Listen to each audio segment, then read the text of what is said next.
What's crack-a-lackin'? Welcome in to My Mind is a Weapon Fantasy Football Show. Welcome into episode 116, everybody. I am your host, SleezBall. Today's episode will be my wide receiver stardom sit-em for week 8, every single matchup, guys. Before we dive into it here, make sure you smash that like, make sure you smash that subscription, turn that bell on. The support helps me out a ton, guys. I will be live from Thursday to Monday. I'll be live tomorrow for 2 hours doing some drafts, doing some splash drafts, taking all your questions for week 8. And if you guys want to check out all my work, so I have all my rankings out, even including kickers and defenses. My running back and quarterback startup sit-in videos are out. This is my wide receiver video. I will get my tight end out tomorrow to you guys. So everything is out before the Thursday kickoff. That is my goal as a content creator. And if you guys cannot make the live stream, guys, you can drop any comment you want down below in the comment section. I also try to answer every single one of them to help you get that weekly win and get you that ultimate goal of a championship, guys. Let's dive into the week 8 wide receiver stardom sit-ins. So if you guys are new to the channel here, this is my wide receiver stardom sit-in board here heading into week 8, guys. The black box at the top is always the away team. The bottom box is always the home team, guys. And if you're new, guys, I also do this before every single video. Throw a shout out to my co-host, Big Draft Energy. I will have both his links in the description. Make sure you take 1 second, click that button, smash that subscription form, smash the Twitter follow as well. I'm going to show you some behind the scenes info that he does that helps me out a ton that I use on my videos as well. And if you guys like pick'ems or DFS, these are great tertiary things to think about for, you know, if you gamble, and gamble responsibly always. So this is the top 10 most advantageous matchups for touchdowns in week 10. So these are the top 10 defenses that give up the most touchdowns. So for anytime TD, right? So Jerry Jeudy, top of the list for the Baltimore Ravens. They give up a ton. Cooper Kupp tomorrow night going to be back in action. He's going to light up Minnesota, going to be great there. So this is the touchdown one, and you guys can take a picture with your phone, screenshot the screen, or rewind the video, whatever you want to do here. These are things you need to pay attention to. This is the most advantageous matchups week 8 for receptions. Crazy enough, Calvin Ridley's stock has even boosted now with DeAndre Hopkins out of town. He might even be on some waiver wires with how bad he's playing. So something to think about picking him up as well. Detroit Lions give up the most. You see Cooper Kupp at the top again here. Cooper Kupp's going to be a smash play for me this week. This is receiving yards. So this is look at this again. Look at all these guys at the top, right? Wide receivers, the most advantageous matchups. Calvin Ridley, Detroit Lions, Cooper Kupp, Jerry Jeudy again. So Jerry Jeudy's going to be really high for me in DFS and pick'ems and stuff like that. Calvin Ridley also a cheap option as well, guys. Now, diving into the Thursday night game here, this is kind of a do-or-die game here with what's going on with the Rams. So, and none of this is official, right? So this is just my opinion on it. You have the Rams who are thinking of either trading Cooper Kupp. You've heard Matt Stafford rumors of a trading. So this game tomorrow, they have to win this game to fight on in the season, in my opinion. If they lose this game, you could probably see some trades happening because Puka Nacua activated his window. He's even questionable for the game. We don't even know if he's in or out yet. That would help them as well, but I think it's going to be more week 9 for him. So if they win this game, they'll fight on and keep going. That's what I think. So I just wanted to cover that first. On to the Vikings side, Justin the Jettas Jefferson is always a start. He's just a disgusting wide receiver. I think he's the best wide receiver in football. You could argue Jamar Chase with him. Both the same college, LSU. Unbelievable team. Now, the LA Rams defense, guys, beat up as they are. They did just get the Raiders, so these numbers boosted up a lot, right? Because the Raiders are just dog shit right now.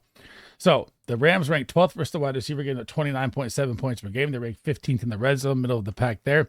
They give up 127 yards, which is bottom 15 for yardage. But again, all those numbers were boosted by the Raider game last week, and I'm okay with even a possible flex play of Jordan Addison in this game. I think it's going to be higher scoring than people think. And the Thursday night games have been higher scoring this year. They're usually kind of ugly games. When you get to ugly matchups, they're ugly, but this is going to be a good matchup this week. Now, remember the pictures from the beginning, right? All Cooper Kupp, all systems go, full practice Tuesday, full practice Wednesday, ready to rock. And if they're really thinking about trading him, they've had rumors of they'll take a second round pick. Think about how much showcase volume he's going to get in this game, right? You could see 20 targets here for Cooper Kupp if Puka Nacua doesn't play. You could throw Demarcus Robinson, Tutu Atwell up here, but when Cooper Kupp is out there, he is Matt Stafford's guy. And man, the Minnesota Vikings defense, guys, ranks 32nd, dead last versus the wide receiver. 44.5 points given up per game, 29th in the red zone at 8.4, and 203 passing yards allowed to the wide receiver. All systems go Matt Stafford, Cooper Kupp in this game. The Vikings defense stops the run, and they blitz a lot. And Matt Stafford's one of the best quarterbacks at a quick read off the blitz, probably in like the past 10 years. He's probably up there with the top 10 of them. He's very, very good at reading defenses. And I love Cooper Kupp as an absolute smash play. He's my wide receiver 5 on the week. The New Orleans Saints are headed into LA to take on the Chargers this week. And the update I just checked my phone on looks like Derek Carr is not going to be out there. It says unlikely to play. Obviously, that's not official yet. So I'm not even really worried about that in any case. I mean, I would still start Chris Olave even with Spencer Rattler, right? And here's why. So Rashid Shaheed out for the season, right? Big blow for them there. Bub memes, you could say Tipton. You could throw them in there. I'll probably put Tipton in my next video. Take Rashid Shaheed's name out. But I'm not starting any of those guys, so I don't even think about it. But why I like Chris Olave is not any reason to go with here. You could throw all the stats out the window. The Chargers are number 3 versus the wide receiver. They allow 24.6 points. They're 8th in the red zone. They allow 3.9.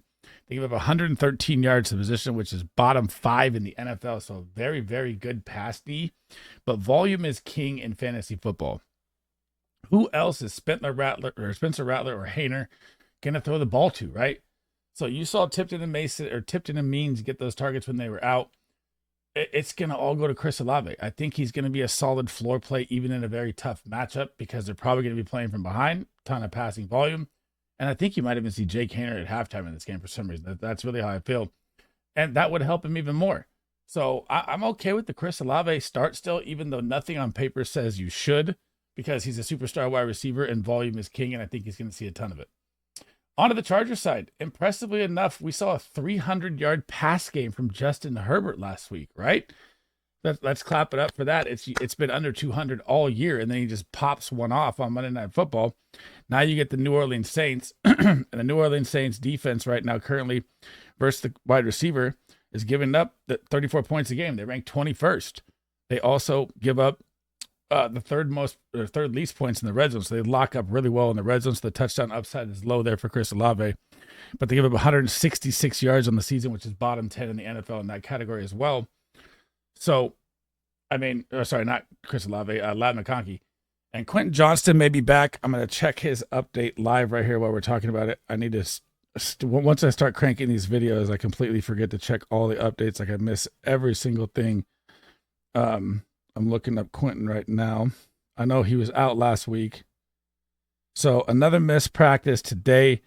Probably not a good sign, but I usually wait till Friday. So if Quentin Johnston's out there, I like him as the big body. You can throw him in as a flex play. He's kind of having a little resurgence here after being absolute ghosted, rookie year. So not a bad play if you need it. I don't love it. I don't hate it. And Joshua Palmer, you could say the same thing about. I just have him in red because I think with Quentin Johnston back, he becomes the number 2 or possibly the number 1. And I'm going to say Chris Olave again. I'm going to go with the start, even though it's rough.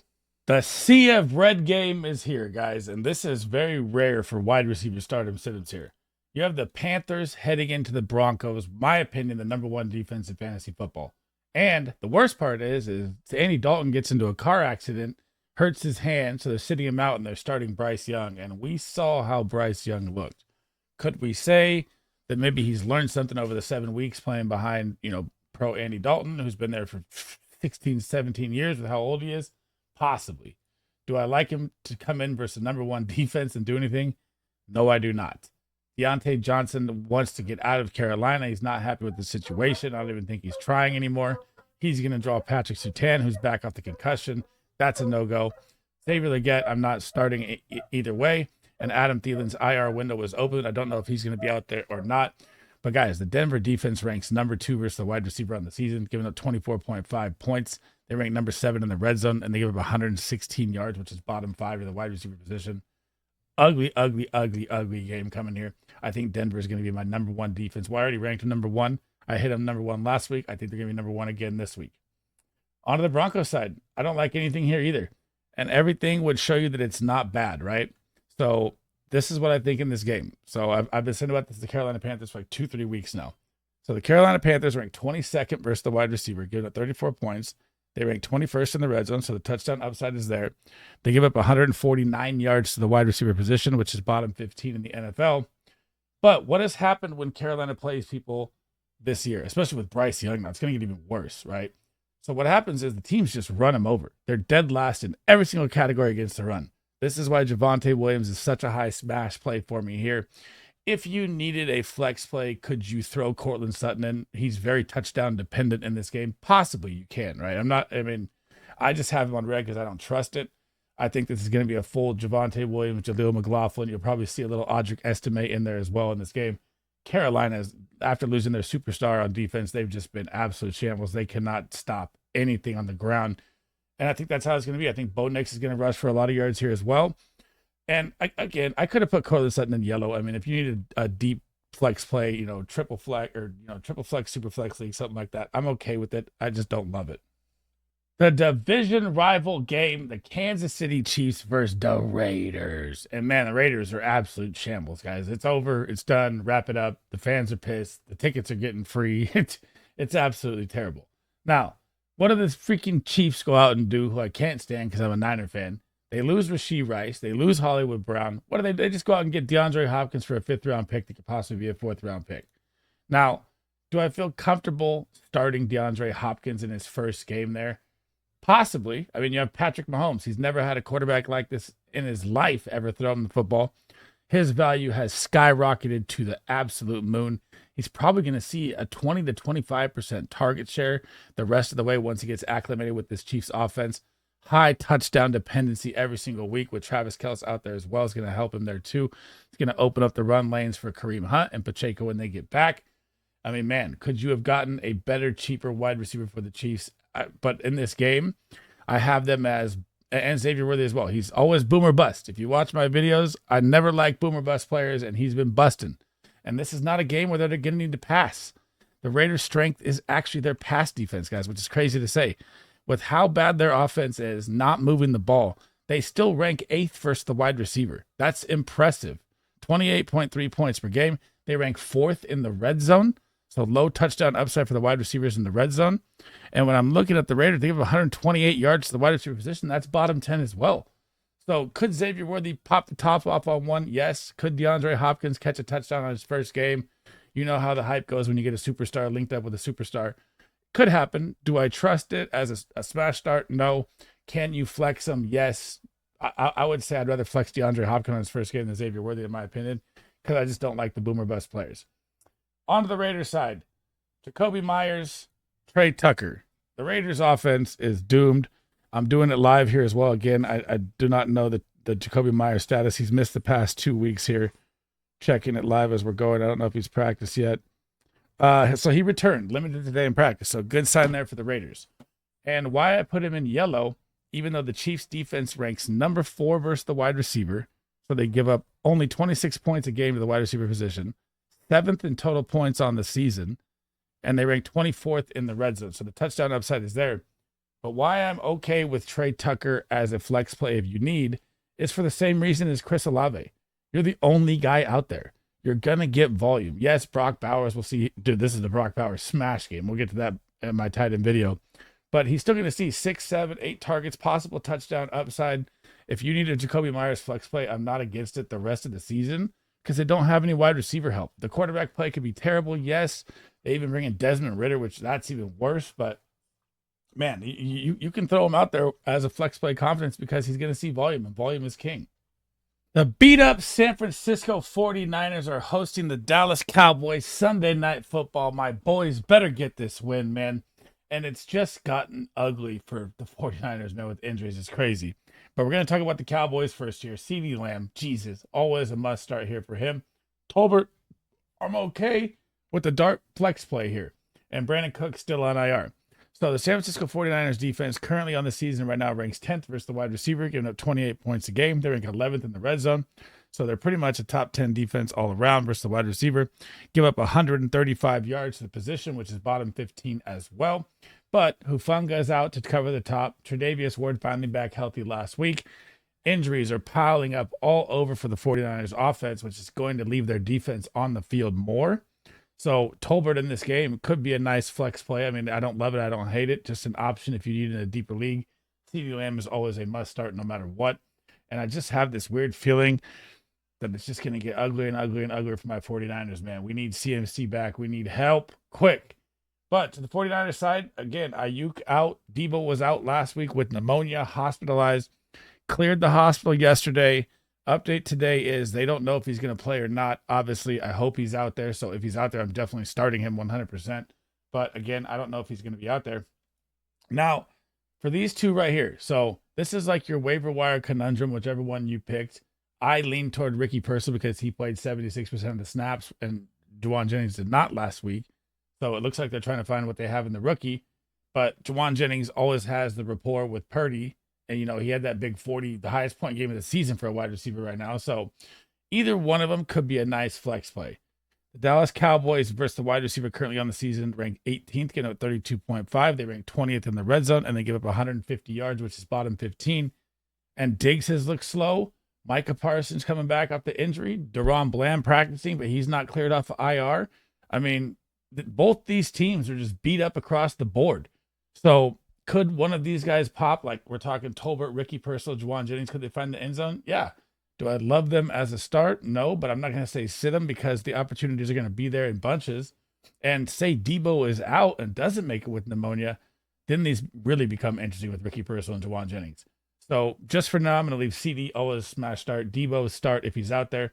And then remember, if Ricky or Juan, they'll both go up in rankings if Debo's not out. So they'll see more volume. So you got to remember that come, update time for the injury.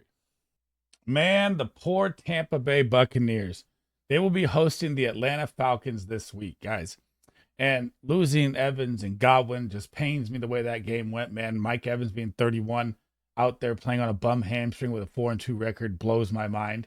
Chris Godwin being in the game when it's 20-point lead garbage time with 1 minute left, another down 10 at the time, driving to try and save the game with like a 1% chance of winning. Lose your superstar wide receivers like that really hurts the Bucs. But we're going to talk about the Falcons side here first. So Drake London's going to absolutely smash in this game, guys. Darnell Mooney, not a bad flex play as well if you need him. Ray McLeod, he gets catches, but I don't like Ray McLeod as the start ever. So Tampa Bay Buccaneers ranked 28th versus the wide receiver, giving up 36.4 points. Sorry, I'm laughing because I'm just thinking of Bandit saying Ray McLeod. Shout out to Bandit, by the way. Does great work.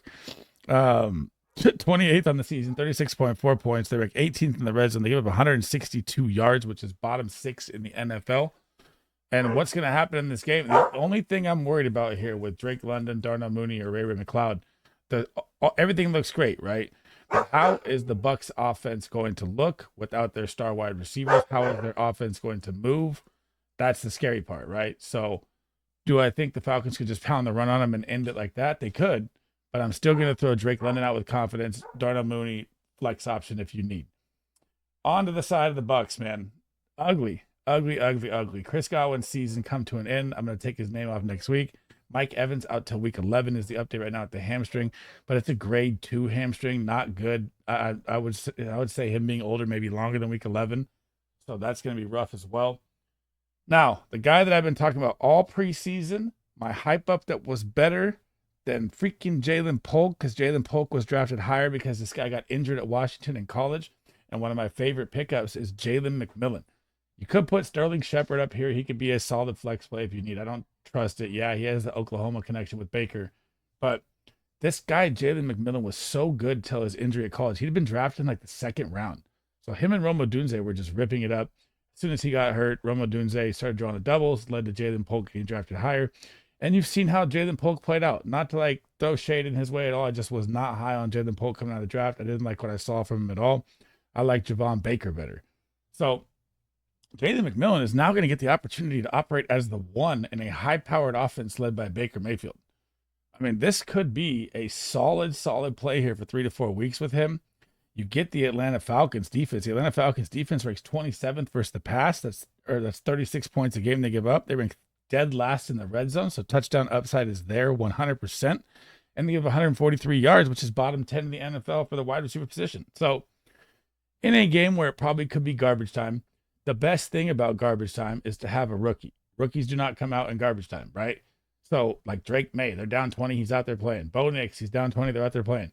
So, Jalen McMillan, say they fall down in this game, they're going to see what they have in this guy regardless. And volume is king. He could probably see 6, 7, 8 targets a game here. And Baker has looked great. Baker was QB2 still QB2 on the season. Probably going to take a big dip. I mean, God, you lose your 2 stars. What else can you expect here? I think it's going to hurt Bucky and Rachaad White as well. But Jalen McMillan, I'm very, very interested in, and I'm okay starting him this week against the Atlanta Falcons. The all systems green and yellow game here. This is very rare for me in stardom, sit-em games here for wide receivers, especially with all 6 of the receivers. So this one you're going to have to pay attention to here.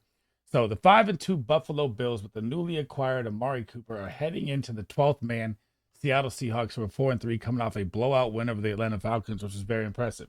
Now, I led everyone wrong last week. I said, do not start Amari Cooper in his first game. What does he do? He comes out, scores a touchdown. He only played 12 snaps, guys. That was very, very lucky. I mean, I got to eat the bullet for saying don't sit him, but man, I mean, 12 routes, what kind of production do you really expect? He hit the touchdown. I got to eat it. Now, second game acclimated here. You're starting Amari Cooper. It's 100%. Josh Allen now has his wide receiver 1. He now has a plethora trio of a wide receiver group with Khalil Shakir and Keon Coleman. And you have to look at it like this. So the Seattle Seahawks defense, like if you follow my content or subscribe to the channel for earlier videos that I've done on Seattle, their defense ranks 13th versus the wide receiver, right? They give up 30.2 points. But if I look at week 1, they played Bo Nix in his first game. I look at week 2, they played Jacoby Brissett. I look at week 3, they played Skylar Thompson. So I don't think their defense is really ranked 13th like it is. I've been calling it a flop all year. They rank 17th on the season, and they give up 125.6 yards, which is middle of the pack. But again, when you play 3 games, they were in like the top 3 to 4 of defenses. Now they're playing teams. Now their defense is falling. It will fall down to like 17 to 20 range, which it should be. I know they got Mike McDonald from Baltimore, defensive-minded coach. It has helped, yes. I just thought it was fraudulent with those first 3 games. Now, Keon Coleman pops off out of the slot for 100 yards. What? He was on waiver wires. So in this game, if you need a flex play of Khalil Shakir or Keon Coleman, I'm okay with it in this game. I think this game is going to be a massive shootout. It's at 46.5 and at Vegas over under right now. I like the over that by a mile. If I was a betting man on the game, I would do that. Now, Seattle Seahawks side, I'm going to do the same thing here. So DK Metcalf, update right now, his knee is week to week. If there's any human being on planet Earth in the NFL that can take a week-to-week injury and play, and he's trying to play as the updates, like he's forcing the coaching staff, it's DK Metcalf. This man was built in a lab. He's the freaking Hulk, man. He's just massive. And dude, I mean, he probably regenerates in like an hour and he's ready to go. So if he's out there, must start. And if he's not, I'm okay with a flex with Jackson Smith and Jigba or Tyler Lockett. But my thing is I've been watching Jay Season for the breakout. I've been really high on him. I thought it was going to happen.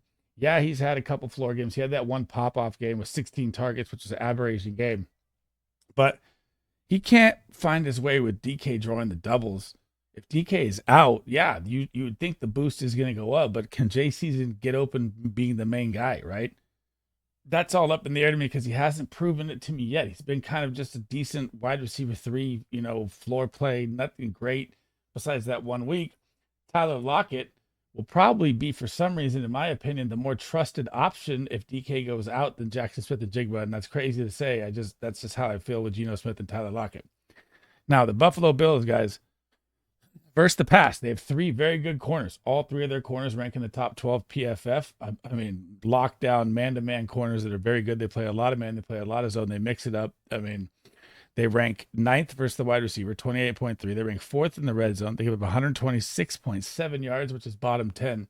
But still, this offense is flying around right now. K9's going to eat. Again, the run game, the Buffalo Bills cannot stop the run, which will open up the pass. And again, this just depends on DK Metcalf for me. So I'll kind of go back to it here. If DK Metcalf is out, I'll throw Jay Season as a green and Tyler Lockett as a yellow. But Jackson Smith and James, I just don't trust him yet. It's just weird. I love his talent. I love his skill set, everything. I thought he was going to be a lot better this year than he has been. I hope that the second half turns around here. But I'm starting Amari Cooper. I'm starting DK if they're out there. And I'm okay flexing everyone from this game. The most interesting game to me on the week is finally here. The Baltimore Ravens are headed into the Cleveland Browns, who no longer have Deshaun Watson. Prayers up to him in the injury. It is now Jameis Winston. But we're going to talk about the Ravens here first. I want to pat myself on the back. Last week, I had Rashad Bateman as a smash sleeper play, and that absolutely hit. Got to take the hits with the misses, man. I like that one a lot. That was a great call. I even put him on thumbnail, man. It was solid. So, Zay Flowers, ugly game last week, became the Rashad Bateman game in a smash matchup, but they got ahead big. 24-point lead in that game. It became the King Henry show, and goddamn, King Henry looks unbelievable, man. I don't care. He might be playing until he's 40 at this rate. So you're getting the Cleveland Browns here versus the wide receiver. This is their weak spot. And you got to remember, too, that there's a lot of trade rumors right now for Myles Garrett. Trade deadline is November 5th, so you got about, 2 weeks on that. So if something happens here before that, this goes up even more because the pressure becomes easier for Lamar Jackson. But Zay Flowers, the Cleveland Browns ranked 24th. They give 34.7 points. They ranked 20th in the red zone, so the touchdown upside is there. They give up 147 yards, which is bottom 10 in the NFL. But it just depends on if Jameis Winston is going to keep him in this game for me. I'm still starting Zay Flowers. One game doesn't scare me away. Rashad Bateman, again, another flex play if you need. The breakout is happening. It's crazy to say he looks good after the first, 2 aberration years that were terrible. Now, here comes my sleeper calls of the week, guys, that are going to be on my videos, everything for my sleeper calls. The Browns. So here's what happened last week. Jerry Jeudy ran 42 routes with Tillman and was targeted once. So DTR goes down. Jameis Winston comes in as the emergency quarterback. You have to have 2 of your quarterbacks get hurt for your emergency quarterback to even come in. And what happens for Jerry Jeudy when Jameis Winston comes in the game? Runs 12 routes, targets him 4 times. So if you do the math on that, if he ran 42 routes, right? If I'm targeted 4 times out of 12 and I run 48 routes, I'm getting 12 targets, right? So the volume is going to be massive here. Cedric Tillman saw 10 targets last game. I mean, he looked good. And the matchup here, guys, this doesn't get any better. The Baltimore Ravens rank 30th versus the wide receiver. They give up 42.7 points per game. They rank 31st in the red zone, so the touchdown upside is there. They give up 179.7 yards just to the wide receiver position, and that is 3rd worst in the NFL. And let's say they're playing garbage time. You have gunslinger Jameis Winston out there. Jameis Winston can throw for over 300 yards with any group of wide receivers. The guy is crazy. He just flings it everywhere. And if he gets hot, the train just keeps rolling, right? But if he gets on a bad streak, you start to see 3 to 4 picks happen. That could happen too. I mean, but the Baltimore Ravens defense has been bad all year. Yes, they played some good quarterbacks in their run of their, 4 games here, 6 games in the season. But man, or 7 games on the season. I'm going to say that you can start Jerry Jeudy with confidence. And you can start Cedric Tillman with confidence as a flex play this week. He's going to be on my sleeper play. These guys are both going to be on my videos later in the week. And this is my early call, so you guys get it now.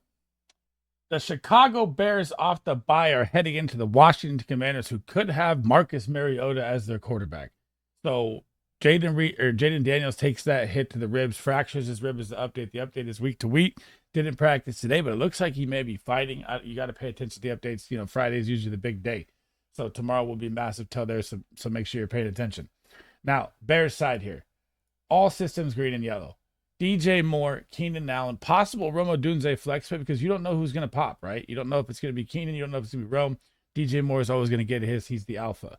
So when I'm looking at the Washington Commanders defense, guys, they've been bottom of the barrel all year long. They rank 25th versus the wide receiver, giving up 35 points. They rank 28th in the red zone. So high touchdown upside, and Caleb has been looking at Keenan a lot in the red zone since they've got the connection going. Got 2 touchdowns last game. I expect him to get another one here. And they give up 150 yards on the season, which is bottom 7. Now, the only thing that scares me away from all these guys popping is, can Marcus Mariota keep him in the game? This Bears defense is ferocious. It's my second favorite, or I think the second best defense in the NFL behind the Broncos. So if they get up, DeAndre Swift has had 3 20-plus games in a row. Another plus matchup for DeAndre Swift on the ground could just be a run him out, pound him out game, and they blow him out if Mariota struggles, right? But I'm still starting DJ Moore and Keenan Allen either way. Rome Odunze would be the one I'd be scared about in the flex play with that, but he could always pop one. So that's what I'm saying. If you need a flex play, it's okay. Now, on to the Commander side. I'm not starting Terry McLaurin. I know he's wide receiver 12 on the year. If JD5 isn't out there, I'm just not doing it. But hear me out on this, though. If JD5 was out there, I would still have Terry McLaurin in yellow in this game. You are going to draw Jalen Johnson, the #1 PFF ranked corner in the NFL. He is absolutely lights out. Brisker is now back healthy. Looks like they're going to get Gary as well, the other corner. So the bye was really big for the Bears health-wise. And listen to this defense, guys. They rank 7th on the season, giving a 27.2. Number 1 in the red zone. They only allow 1.6 points to wide receivers per game on the season inside the 20s. Nasty defense, man. Give up 131 yards on the season, which is bottom 7. It's going to be tough sledding, man. And that Commanders line is very weak, and this Bears front is very ferocious. I do not like Terry McLaurin, Zacchaeus, or Noah Brown in this game. I don't like any of the Commanders in this game, really, to be honest. You lose JD5, you lose your captain, you lose the phenom, it becomes ugly. And I'm not confident starting Terry this week against one of the best corners in the NFL. Oh my Lanta, the game I cannot wait for, guys, is finally here. The Cincinnati Bengals are going to be hosting the Philadelphia Eagles. Bengals on a 2-game win streak, 3-4, keeping their season alive. The Eagles are 4-2. And man, this is going to be A.J. Brown, Devonta Smith, Jamar Chase, T. Higgins, and I'm even going to throw Yoshi in there as a possible flex play here. Now, on the Eagles side here, guys, you're going up against the Cincinnati Bengals. Their pass defense ranks 17th on the season. They rank 9th in the red zone, so about a 13-14 pass defense. 143.4 yards on the season they give up, which is middle tier. But look at A.J. Brown. He's got 100 yards out of like 12 out of the last 15 games. This guy's unstoppable no matter who the corner is. He's an athletic specimen. Not going to be handled by the Bengals defense. Devonta Smith, I like for a bounce-back game. The over-under is at 47.5. If you're a betting man, smash the over on this game. I think it's going to be 32, 35, 35, 38, something really high scoring here. And these defenses can't stop the pass. So I know you heard the Bengals defense being, middle of the tier, but here's the Eagles defense now. So the Eagles front 7 is nasty, guys. They're very good versus the run. They're very good versus the tight end. Where do they struggle? They're young corners, right? That's why they drafted Cooper DeJean, to hope that he can fill that slot. So they rank 19th on the season, giving up 33.4 points, 27th in the red zone. Who's the most targeted wide receiver in the history of the NFL? Not the history, but the past 3-4 years. Jamar Chase. Very high touchdown upside here in the red zone. 7.8 points per game they give up. They give up 140 pass yards a game, which is middle of the tier. And when you're going to have Chase Brown and Zach Moss struggling, unless Chase Brown can, pop one with his speed, because he's like the second fastest guy in NFL history on the field, which is crazy. But I don't like the run game here for the Bengals. This is going to be an all-out pass game. Their defense has gotten better. Their defense really isn't that good. The numbers are kind of skewed because they've had some easy matchups here. And all 4 of these wide receivers, man, smash starts here. T. Higgins as well. I like him to go off in this game too. This is going to be fireworks, and I cannot wait to see this game. The New York Giants and Danny Dumps or Dimes or whatever you want to call him, probably his last game as a starting quarterback here for the New York Giants in this game, are headed in to take on the Pittsburgh Steelers red hot with Russell Wilson in this game. Now, Malik Neighbors had a bad game last week. Does that mean you're going to sit a superstar talent that is going to see high-end volume in a game where they're probably playing from behind? They're probably going to be playing from behind for the rest of the season.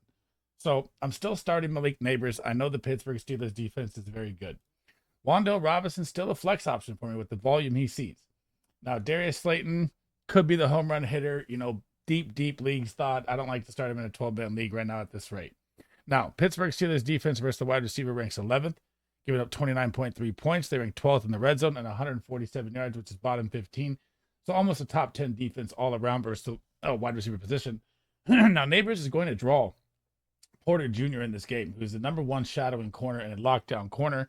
I still think the volume is going to proceed here enough to start him. And he's just too damn good, man. One bad game shouldn't scare you away. I'm starting Malik Neighbors, even though the matchup is terrible. Now, on to the Steelers side here. I hope you guys saw my videos. This is why you subscribe to the channel. I told you to buy low on George Pickens 2 weeks ago. Here we go, baby. George Pickens was unlocked by Russell Wilson in a heartbeat in a bad matchup game. That was against Sauce Gardner, DJ Reed. Yeah, he got the touchdown when Sauce Gardner got hurt and went out for one play. He got the touchdown. They went right at the backup corner. Smart play right there. Great coaching to do that. But look at this. 9 targets, 111 yards, second game over 100 yards on the season, his first touchdown of the year. The floater from Russell Wilson is beautiful, looked great. You're going to get more of that all season long. You get the New York Giants defense right now. The New York Giants front seven is good. Their secondary is not as good. So they rank 15th versus the pass, 13th in the red zone. They give 133 yards to the wide receiver position. So all around about a top 13, top 15 defense. But I also look at that defense like they're better than that, right? Because if their offense never moves the ball and they're still hanging around a top 15 defense, then it's a better defense than you think. But I'm taking George Pickens, Monday Night Football, bright lights, Russell Wilson at home. Smash start this guy. He's going to do it again. I know it. The George Pickens train is here, and I hope you got on board when I posted it about 2 weeks ago. Van Jefferson, Calvin Austin, not even thinking about his starts unless you're in a super, super deep league. And, I think they might even be some trade rumors for Cooper Kupp coming to the Steelers right now. So if the Rams lose on Thursday night, and this is a play for you to pay attention to in fantasy football right now. If Russell Wilson is on your wire right now, right, hold him there till Thursday. If the Rams lose on Thursday night, I have the sneaky suspicion that Cooper Kupp will be traded. If they win, I do not. I think they'll fight and they'll keep him and they'll get Puka back and they'll grind the season out.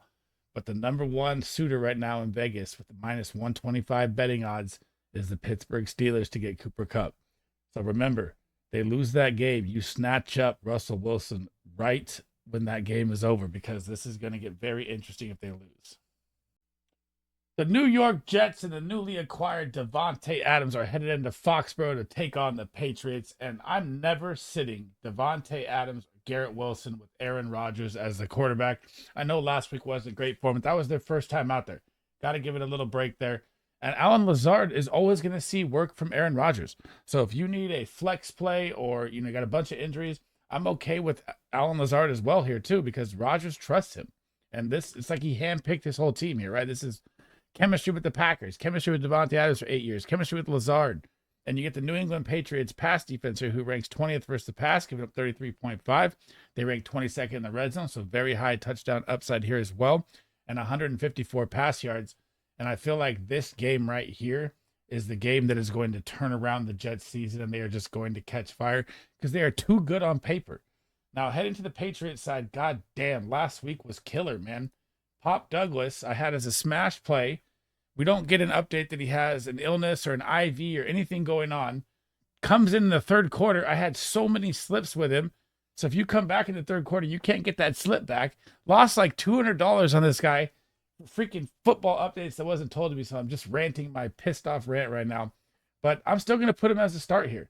And Jalen Polk, I've never liked, never put him on the start. I want to see my guy Javon Baker out there. Javon Baker is my sleeper of the year wide receiver deep call, guys. Man, I did so much scouting of his tape. If he gets out there with Pop D, it's going to be really nice. But Demario Douglas, the New York Jets D, they're very good. They rank 5th versus the wide receiver. They rank 10th in the red zone. They give up 112 yards. All top 6, top 7 defense all around. 2 of the best corners in the league. But Pop works in the slot. And when you're down, you're going to see pass volume. And Hunter Henry's become the security blanket. Pop D had 9 targets in the 2 games before that, before this weird illness that happened. So I'm still okay flexing Pop Douglas this week, or any week, honestly, because the Patriots are going to be playing from behind in probably 90% of their games. This is like a Malik Neighbors situation with Danny Dimes or whoever the quarterback's going to be, right? They're always down. They're young. They're not going to come off in a blowout like, Deebo Samuel would if the Niners are down 30 points. They're going to be out there playing. So garbage time points count too, and Demario Douglas is going to be a solid start for me this week against the Jets. It's time to get wild. Here comes one of my crazy calls of the week. The Tennessee Titans are headed into the Detroit Lions, and it's just getting ugly and ugly and ugly for the Titans. But there's a plus side here, guys. DeAndre Hopkins traded to the Chiefs. Calvin Ridley may be out there on some waiver wires right now, guys, because how bad he's been. So he's going to be a start for me this week. Pick this man up. You can flex this man or wide receiver to this man this week, and it's like people forgot about this. So I know Will Levis is the quarterback. I know Mason Rudolph looked terrible. I know the Titans offense is terrible, but the Detroit Lions, guys, versus the wide receiver is 31st on the year, giving up 43 points. They rank absolutely terrible this year versus the pass. They give up 213 yards just to the wide receiver position. Dead last in the NFL. What's going to happen in this game? Titans are going to be down. They're going to be playing garbage time. They're going to be throwing a ton. Calvin Ridley's going to see good enough volume to be started this week, and it's like people completely forgot about this guy just because he had a couple bad weeks here. Calvin Ridley's still a very good football player in a very bad situation. I'm okay starting him this week, and I think it's crazy that people are down on him in such a good matchup. On to the Lions side here. This one's scary, right?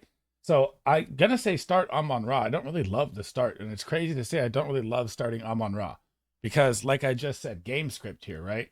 So if Amon-Ra doesn't score in like the first 2 drives in this game, they're probably just going to pound David Montgomery and Gibbs down their throat and run the clock out and win this game by 25, blow them out, right? So obviously you're still going to start the Sun guy. He's one of my favorite wide receivers in the NFL, superstar talent, right? You're going to start him. I'm just saying be tempered for expectations. If the Lions get up early, the Titans stink, man. This is going to be really, really ugly. Lions are going to steamroll this game, and I'm still starting ARSB. I just don't love it this week because I don't think it's going to be a volume matchup for him. The game script doesn't call for him to ball out in this game. London's sweetheart, the Jacksonville Jaguars, are finally heading out of London after being there for 2 weeks. They're going to have the Green Bay Super Bowl ready Packers ready to take them on at home. This is going to be really, really rough here. We're going to start with the Packers first.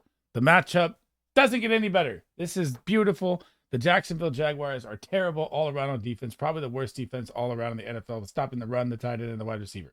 So I am going to literally say that Jaden Reed is going to have a 20-point game. Christian Watson could have a 10-plus point game. Romeo Doubs could have a 10-plus point game. Listen to this defense. They rank 29th. They give up 40.9 points per game to the wide receiver position. They rank 23rd in the red zone, so the touchdown upside is high there. They give up 177 pass yards a game just to the wide receiver position alone. And now you're facing a juggernaut. Jordan Love has a chance to be QB1. I've said that in a couple of videos, not before this. The Green Bay Packers are absolutely going to torch this defense. This is going to be so ugly for the Jags. Oh, I cannot wait to just see the points fly. Now, onto the Jag side. I love Brian Thomas Jr. He like my favorite rookie. This guy is number 1 in every category. 6'4", athletic freak. Number 1 in every rookie category. Sorry. But I don't like him this week. I don't like him versus this defense. I don't like him versus Jair Alexander. Look what just happened to Stephon Diggs last week. He got absolutely shut out. Tank Dell got shut out. CJ Stroud got shut out. That offense is way better than the Jags, even without Nico Collins. So this is going to be a really, really tough matchup for me to like to put my guy BTJ out there. And Christian Kirk and Gabe Davis, I'm not doing it either. Christian Kirk had a plus matchup last week. Did nothing with it. He had 1 long catch. That was it for 21 yards. So I don't know what's going on with him and Trevor Lawrence and the connection there. But the Green Bay Packers defense versus the pass ranks 14th. They give up 30.3 points a game. They're ranked 26th in the red zone. So BTJ does have the big body frame, does have a chance. Just depends on if Jair is on him in the red zone. Can he win that battle one-on-one? Possibly could get a touchdown. 130 yards on the season, which is middle of the tier as well. They allow to the wide receiver position. But this Green Bay defense is ferocious, man. They're better than the rankings say. I know that. And it's tough for me because I really like BTJ, but I can't put him as a start this week. But if you need to flex him, I'm okay with it. And the Packers are going to light the Jaguars up. Another one of my bold prediction games. Here we go. And I'm really interested to see this game because I've been so high on Anthony Richardson, guys. He was my QB1 on the year before the season started. So I'm eating that to the face really tough right now. I don't know what's going on with his accuracy. QB mechanics are looking really bad right now. But the Houston Texans are going to be hosting the Indianapolis Colts this week. So Anthony Richardson coming to town. Now, when I'm looking at the Colts here, Michael Pittman just had a good game last week with his back injury, played through the injury. Aldana Mitchell, I'm not putting as a start. I'm putting Josh Downs and Michael Pittman as a start with Anthony Richardson, right? Crazy, but here we go. The Houston Texans defense is a run-stopping, power run defense till Josh Jacobs was the first guy to have a good game against them. That burned me as well. I had Josh Jacobs as a sit-em. The Houston Texans defense is number 3. And, of course, he goes out for 20. But their defense ranks 23rd versus the wide receiver, giving up 34.1 points. They rank 16th on the season, or 16th in the red zone, so touchdown upside is there, 145 yards. But what's interesting is the Texans have given up the most deep balls in the NFL. So what is Anthony Richardson's strength? It's a deep ball. We could hit Josh Downs. We could hit Pittman. We could hit Mitchell. Well, Pittman is not really a deep ball guy. But he could hit one of these, or Alex Pierce, that's his go-to guy for deep balls. That could happen in this game here. And I like the start because I think they're going to have to play catch-up in this game. They got his first game back off injury. They got the Dolphins with Tyler Huntley. You know how that goes. We've seen that story before. So it's going to be an ugly grunge game. Now they're going to have to unleash the offense here a little bit. They're going to get Jonathan Taylor back here as well. Or I'm not official. He practiced today, but it looks like he's going to be back out there, right? That will help a ton. So I have this weird suspicion, sneaky feeling that the Colts play good in this game and it's going to be a high-scoring game. I know it's crazy. I know Anthony Richardson's looked terrible. You can drop all that in the comments or say whatever you want. I know that. He's been dropped. I dropped him in one league. I know this. So it's just a gut feeling here in this game. Texans side, Nico Collins still on IR. You should get an update here when he starts to ramp up here in about 1 to 2 weeks here. Probably back full strength about week 10, week 11, I would say with him. Now, Stephon Diggs, smash start. The Indianapolis Colts defense is a pot of gold everywhere you go. Tank Dell, I'm even starting off a 0. I don't care. The Indianapolis Colts defense ranked 16th, giving up 31.2 points versus the wide receiver. They ranked 25th in the red zone, so the touchdown upside is there. They give up 146 yards a game just to the wide receiver position. That's bottom 10 in the NFL.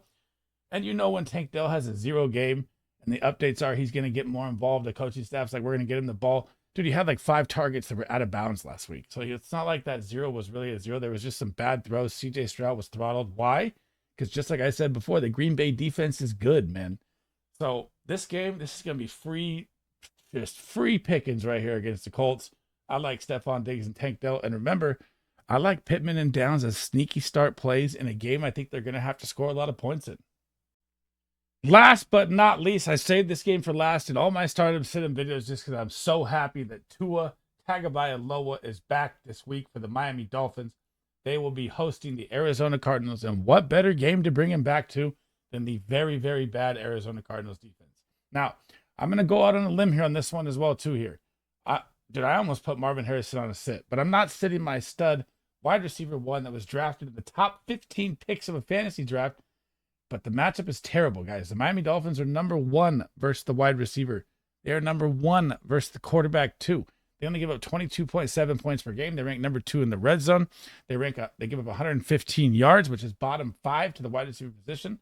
All signs say sit Marvin Harrison. I'm going to go against it here. I'm going to tell you why after I talk about the Dolphins here. Tua is back. Watch Tyreek Hill's video on Twitter right now. He's going nuts. He says, bleep, start me. We're back. We're freaking back, baby. They're back. I'm starting Jalen Waddle. I'm starting Tyreek Hill every time Tua is out there. Malik Washington or OBJ I could put on there. I don't like them at all.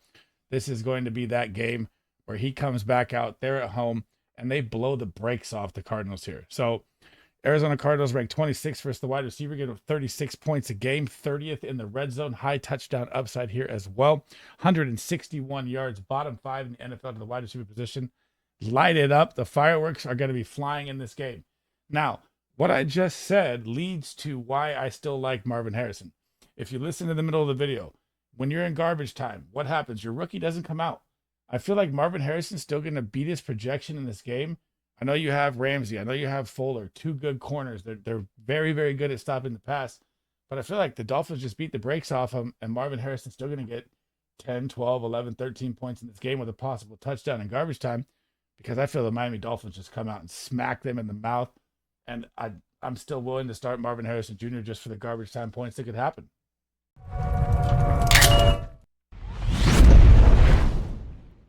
Thanks for rocking with me today, guys. That is the end of the episode. That is my wide receiver, stardom, situm, every single matchup this week.